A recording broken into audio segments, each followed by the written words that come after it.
गोबाव सम बिटिसिनि शिब हाग्रामा महिलारिजों थाफाबोनाय आरो बिपिएफ दोलोनि खामानि मावबोनाय गफुरनि खुंगुर नार्जारि आरो ओनसोलाव बिजय सिं होनना मिथिजानाय सुबुङा गोब्राब बेमाराव गोग्लैना दं।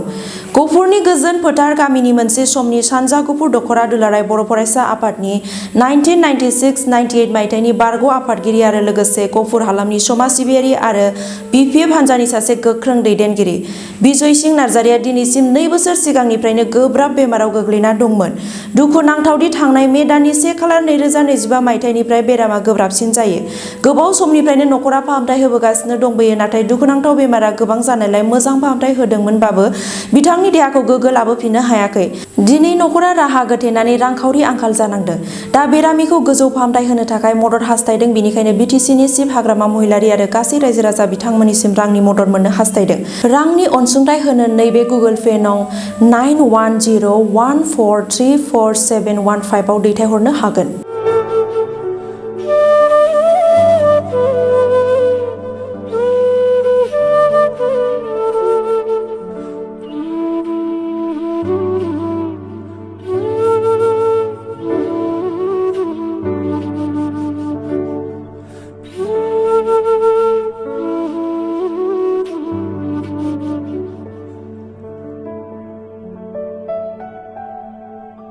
आं खावलायनो लुबैनाया जाहैबाय हाग्रामानि बिटिसिनि शिब हाग्रामा महिलारिखौ खावलायनो लुबैदों।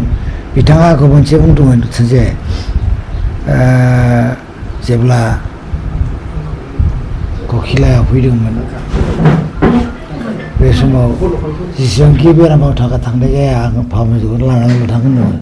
नाथाय डिस्ट्रिक्टनि सासे लिडारा आंखौ लांनाय जायाखै। बेयाव आं थानो गोनां जादों आरो सोरबा जुदि रिक्स लानानै लाङोमोनब्ला आं दाहालागै बेबायदि अबस्थायाव थायामोन आरो। दा मा बेमाराव गोग्लैना दं नोंथाङा?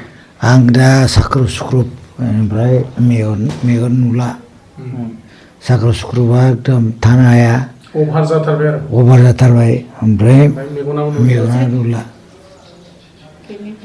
ओमफ्राय किडनि प्रब्लेम जादों। किडनिनि मुलि जागासिनो दं। किडनिनि मुलि जानाया मोजां जादों बारु। दा सोरखौ मा खावलायनो लुबैगोन नैबे समाव? आं बे समाव डिस्ट्रिक्ट बिपिएफखौ हाग्रामाजों रायज्लायनो आं खावलायनो लुबैदों। हाग्रामा सारजों गोदानै एसे रायज्लायफिननानै एसे थोजासे थाखा सारा हरदोंब्लाबो आङो थांनो हानाय जायाखै। 2-3 लाख थाखा हरदों, आं बेजों थांनो हाया।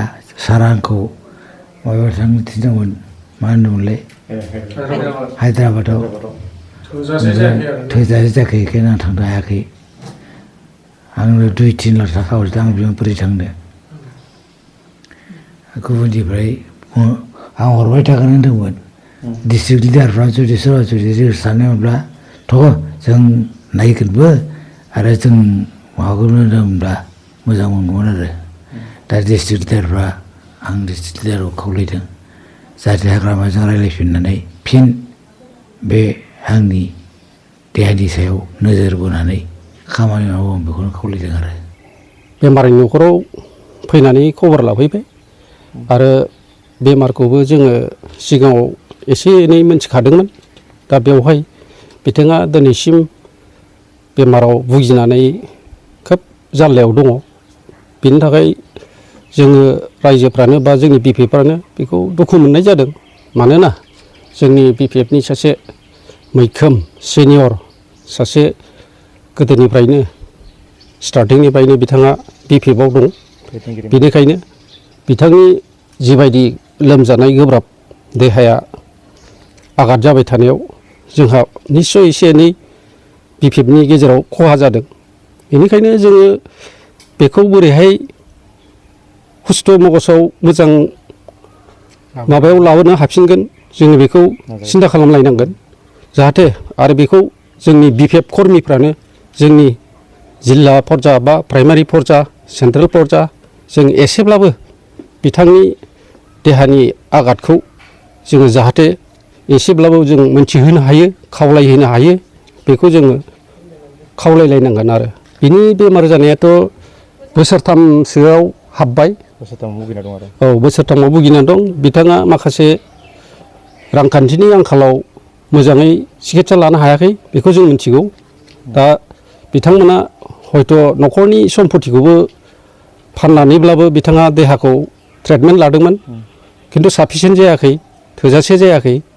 बिनि थाखायनो दा बिथाङा गावनि माने देहाखौ मोजां सुस्थ' महसै बा मोजां देहा मा बेमार फोसाबनो हानाय जायाखै। मा बेमार भुगिनानै दं? ओरैनो जों मिथिनायाव न'खरनिफ्राय जोङो सोंनायनि मिथिनायाव बिथाङा सुगार बेमारावबो भुगिदों आरो बिथाङा सानाय सुनाय बेमार आरो किडनियाबो डेमेज जाबाय होनना मिथियो आरो बेजों लोगोसे मेगनाबो दा नुला।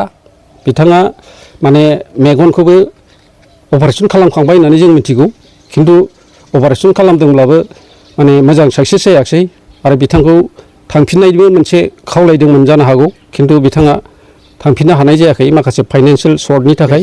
बे समाव जथेस्थ' जोंनि BPF हाइकामान्डनिफ्राय हयथ' एसे एनैखौ बिथाङा मोनदों, थोजासे नङाब्लाबो, थोजासे जायाखैब्लाबो बिथाङा हयथ' बेजोंबो एसे हेल्प मोनदों, सिकित्साखौ लानो हादों। दा बिथांखौ जुदि जोंनि दोलोनि गाहाय गोराफ्रा जुदि अनसायोब्ला अनोब्ला हयथ' जोङो बेखौ मोनसे गोजौ सिकित्सा लेभेलाव लांनानै जोङो फोसाबनायनि टारगेटखौ जों लानो हायो। बेनिखायनो आं खावलायो जोंनि गोजौ लेभेलाव जेसेबांनाखि जोंनि MCLA बा MLA फोर दङ, मन्थ्रिफोर दं, जाहाथे बिथांमोननिसिमबो जोङो बिथांनि माखासे भुगिनाय लोमजानाय साजानायखौ जोङो फोरमायनानै जाहाथे जों हेल्प मोनो, बेखौ जों निस्सय जोंनि डिस्ट्रिक्टनि गेजेराव जों सानलायगोन, जों रायलायलायगोन, बेखौ जों आसा खालामदों आरो।